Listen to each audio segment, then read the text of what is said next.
chưa thaពេលដែលបងប្អូនទិញទូរស័ព្ទដំបងថ្មីមកពីហាងទូរស័ព្ទភ្លាមអាចនឹងអត់ទាន់មាន keyboard ជាមួយនឹងអក្សរខ្មែរឬមួយក៏ emoji អីទេដូចជាបងខ្ញុំជាក់ស្ដែងបែបនេះគឺមានតែអក្សរអង់គ្លេសទាំងអស់អត់មានអក្សរខ្មែរឬមួយក៏ sticker emoji អីចឹងណាអញ្ចឹងបើសិនជាបងប្អូនចង់ធ្វើការដាក់វាដោយខ្លួនឯងដោយយើងមិនចាំបាច់ទៅជាងឬមួយក៏ទៅហាងទូរស័ព្ទក៏បានដូចគ្នាអញ្ចឹងសួស្ដីស្វាគមន៍មកកាន់ Channel Remote by Tech ដើម្បីជាកម្លាំងចិត្តសូមកុំភ្លេចចុច like និង subscribe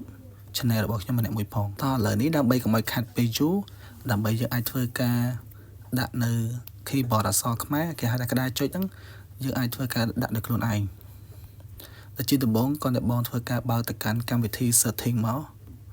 ពេលដែលបានបើករួចបងសូមធ្វើការអូសចុចទៅក្រោមបន្តិចបន្ទាប់មកបងនឹងបានឃើញពាក្យមួយដែលគេបានដាក់ថា general អញ្ចឹងសូមបងចុចទៅលើពាក្យហ្នឹងមកពេលដែលបានចូលមកដល់ត្រង់កន្លែងនេះអ្វីដែលបងត្រូវធ្វើបន្ទាប់សូមធ្វើការអូសចុះទៅក្រោមបន្តិចទៀត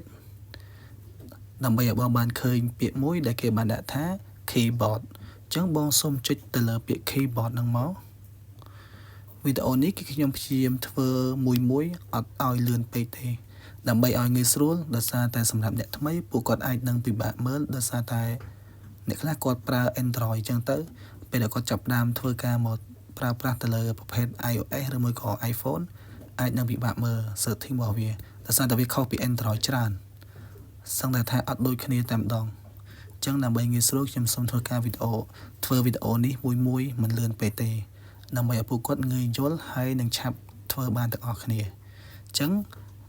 ឥឡូវអធិស្ឋានមកដល់ត្រង់កន្លែងនេះគឺយើងចុចទៅលើពាក្យ keyboard ហ្នឹងពេលដែលបងចុចទៅលើពាក្យ keyboard ហ្នឹងហើយបងនឹងបានឃើញពាក្យមួយដែលគេបានដាក់នៅខាងលើគេបំផុតហ្នឹងគេដាក់ថា keyboard ដូចគ្នាអញ្ចឹងបងចុចទៅលើពាក្យ keyboard ហ្នឹងទៅពេលដែលចុចទៅលើពាក្យ keyboard បងនឹងបានឃើញជាទម្រង់បែបនេះគឺជាទម្រង់ដើមរបស់វាគឺមានតែអក្សរអង់គ្លេសរបស់ US ហ្នឹងទេអញ្ចឹងវាអត់ទាន់មានអក្សរខ្មែរឬមួយក៏មានក្តារចុចផ្សេងទេឬមួយក៏បងអាចដាក់ភាសាផ្សេងក៏បានដូចគ្នាអញ្ចឹងដើម្បីអាចធ្វើឲ្យបងដាក់នៅ keyboard ផ្សេងបន្ថែមបានបងសូមចុចទៅលើពាក្យមួយដែលគេបានដាក់ថា add new keyboard ពណ៌ខៀវហ្នឹងចុចទៅលើពាក្យហ្នឹងមកពេលដែលបងចុចទៅលើពាក្យហ្នឹងរួចមកដល់ត្រង់កន្លែងនេះគឺវាមានច្រើនបើសិនជាបងពិបាករកបងអាចនឹង search នៅខាងលើបែបនេះបានឧទាហរណ៍ថាបងសេចពីតែខ្មែរបែបនេះក៏ចេញឬមួយក៏ emoji បែបនេះក៏វាចេញដូចគ្នាប៉ុន្តែបើសិនជាបងចង់រកដោយមិនចាំបាច់ធ្វើការស្វែងរកក៏បានដូចគ្នាបងធ្វើការ scroll វាទៅយើងចំណាំវាក្នុងការ scroll យើងមើលខាងលើបំផុតគឺប្រភេទជាអក្សរ A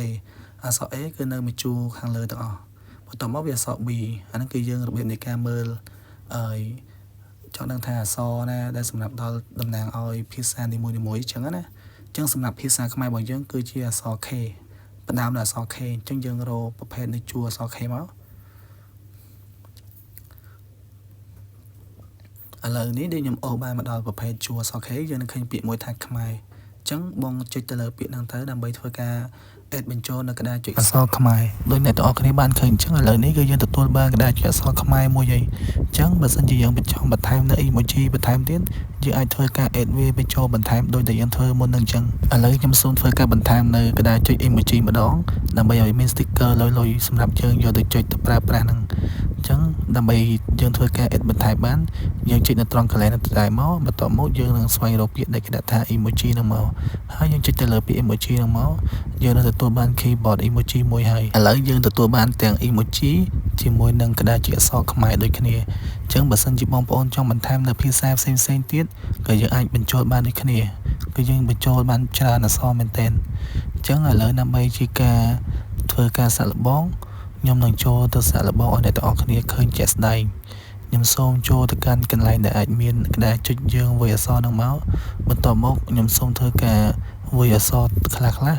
ដើម្បីឲ្យអ្នកទាំងអស់គ្នាបានឃើញអញ្ចឹងដើម្បីយើងអាចធ្វើការផ្លាស់ប្ដូរភាសាបានអ្នកទាំងអស់គ្នានឹងឃើញមានរូបផែនដីមួយនៅខាងក្រោមខាងឆ្វេងដៃបំផុតហ្នឹងយើងចុចទៅលើកន្លែងហ្នឹងមកយើងអាចធ្វើការផ្លាស់ប្ដូរនៅភាសាបានហើយយើងផ្លាស់ប្ដូរពីភាសាអង់គ្លេសមកភាសាខ្មែរអញ្ចឹងទៅហើយសម្រាប់ក្តារចុចយើងនឹងឃើញមានlogo រូបតុក្កតាមួយហ្នឹងយើងចុចទៅលើពាក្យហ្នឹងទៅអាហ្នឹងគឺយើងទទួលបាននៅ emoji ហើយពេលដែលអ្នកទាំងអស់គ្នាបានធ្វើតាមវីដេអូហ្នឹងរួចកុំភ្លេចសាកល្បងមើលវាផងដើម្បីចង់ដឹងថាវាដំណើរការឬមួយក៏អត់ ពីព្រោះដោយសារពេលខ្លះក៏វាអាចនឹងមានបញ្ហាអីផ្សេងៗធ្វើឲ្យយើងដាក់អក្សរខ្មែរជាមួយនឹង emoji អត់បានទេប៉ុន្តែបើសិនជាអ្នកទាំងអស់គ្នាអាចធ្វើបានឬមួយក៏ធ្វើទៅគឺអត់មានបញ្ហាអីទេអ្នកទាំងអស់គ្នាអាច comment នៅខាងក្រោមវីដេអូនឹងបានដើម្បីឲ្យគ្នាយើងផ្សេងៗទៀតគឺពួកគាត់បានដឹងនិងមួយទៀតបើសិនជាអ្នកទាំងអស់គ្នាមានបញ្ហាអីផ្សេងៗតាក់ទងជាមួយនឹងទូរស័ព្ទដៃដូចជា Android ឬមួយក៏ iOS អីហ្នឹងអ្នកទាំងអស់គ្នាអាចធ្វើការ comment នៅបញ្ហាទាំងអស់ហ្នឹងនៅខាងក្រោមវីដេអូនឹងបានដើម្បីខ្ញុំបានឃើញខ្ញុំនឹងព្យាយាមរកដំណោះស្រាយជូនអ្នកទាំងអស់គ្នានៅវីដេអូក្រោយៗបានប៉ុន្តែសម្រាប់វីដេអូមួយនេះអ្នកទាំងអស់គ្នាយល់យ៉ាងម៉េចដែរពេញចិត្តវីដេអូនោះអត់បើសិនជាចូលចិត្តកុំភ្លេចចុច like ចុច share ហើយនិង subscribe ម្នាក់មួយផងដើម្បីទទួលបានវីដេអូល្អៗផ្សេងៗជាច្រើនពីខ្ញុំនៅវីដេអូក្រោយៗបន្តទៀតហើយខ្ញុំគិតថាវាគួរទៅដល់ទីបញ្ចប់ហើយក៏អរគុណដល់អ្នកទាំងអស់គ្នាសម្រាប់ទស្សនាវីដេអូមួយនេះសូមអរគុណ